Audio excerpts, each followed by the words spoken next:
Well, joining me now on this quotes-unquote death of the high street stuff anyway, is personal finance expert and founder of MoneyMagpie.com. It's Jasmine Birtles. Jasmine, thank you. I'm concerned that our high streets are just going to end up like big clone towns. You're going to have the same row of shops on every single street. You're going to have your Greggs, your M&S. If you live in a posh part, you might have a Waitrose. If not, it's probably just a, I don't know, Lidl or something. And it's all going to look the same, every single town. But then it's been like that for a while, let's be honest. You know, you could go into pretty much any town in Britain and you would have known the kind of shops that you would see. It's just that now you see about half of them. And what bothers me, frankly, is the posh areas. So, for example, central London is really sad. If you go to Oxford Street, half the shops are empty, or they've got those sort of, you know, really tacky touristy shops, which is kind of the same as being empty, in my view. You go to Knightsbridge even, you know, that I think is a sign of a really, really worrying sign. OK, but is there any incentive now for people to open up these little boutiques? I mean, the only boutiques I can imagine that have opened recently is the kind of footballers' wives' jobbies that you see popping up around the Golden Triangle in the Cheshire area. I mean, what's the incentive for people at the moment? Business rates are going up. You've got, you know, rent going up. Is there any point taking a punt on your own business? Well, very little. And as you say, and as one of the interviewees said, the rents have absolutely skyrocketed. Business rates are a nightmare. And also parking. Again, I mean, I know one or two people who are running their own shops, and parking is a big thing, as well as the business rate. Particularly. And, you know, government after government is not dealing with the business rates issue. And then you've got local councils making it very difficult for people with cars.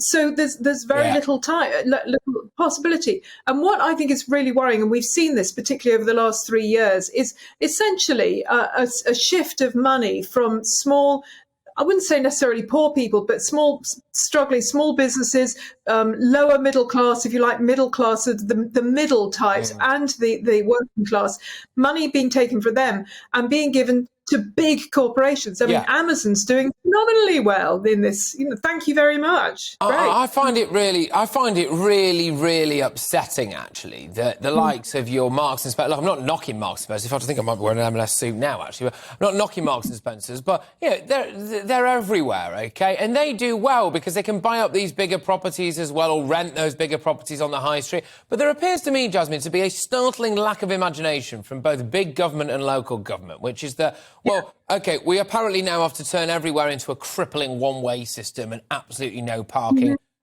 Charge people to high heaven if you want to park for half an hour. There's a traffic warden on every single corner. We're about unemployment rates. There's definitely no unemployment with traffic wardens, is there? The amount of tickets. I'm collecting them like Pokemon cards at the minute. It's shocking just for stopping, even at a red light, and waiting for someone to slap a ticket on my car. And then you got that. And then also they go, all right, well, this building's empty now.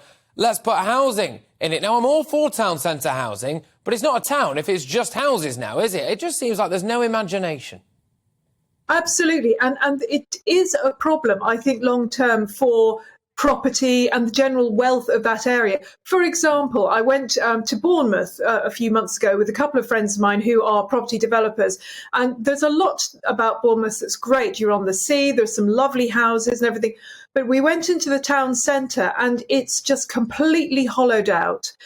Barely anything, barely any shops there, a few restaurants. It's really sad, literally sad. It makes you sad to look at it and to wander around it. Now, I think that's partly because there's probably some out-of-town big shed. You know, again, that's a real problem. I think these big out-of-town places which hollows out the main towns.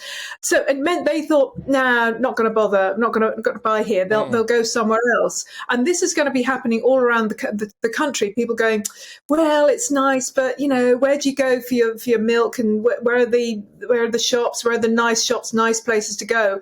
And they're not there.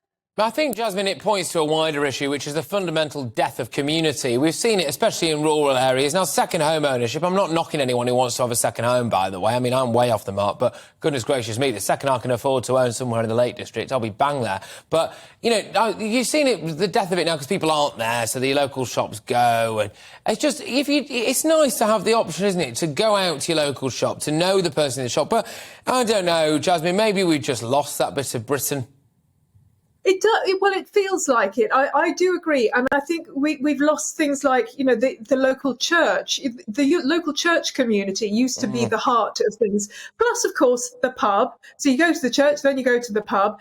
Pubs are having a problem. Churches, again, talk about hollowing out. You know, there is a big problem there. And then there does, you know, I mean, this sounds like conspiracy, but it feels like there's been an attack on the family, the concept. There has been. The Yeah, no, it doesn't feel like it. That absolutely has been. The death of the nuclear family will lead to more problems in this country than arguably anything else. Mark my words, that's not an exaggeration. Because it does... I'm sorry, and people, I had a Labour MP on the other day who told me, who genuinely looked me in the eye and told me that the idea of fatherless homes was not a particularly bad thing. OK, all right, so it's preferable, is it, to have a single parent? Not knocking people who are single parents or anything like that. I'm just saying it's obviously preferable if you've got two parents at home.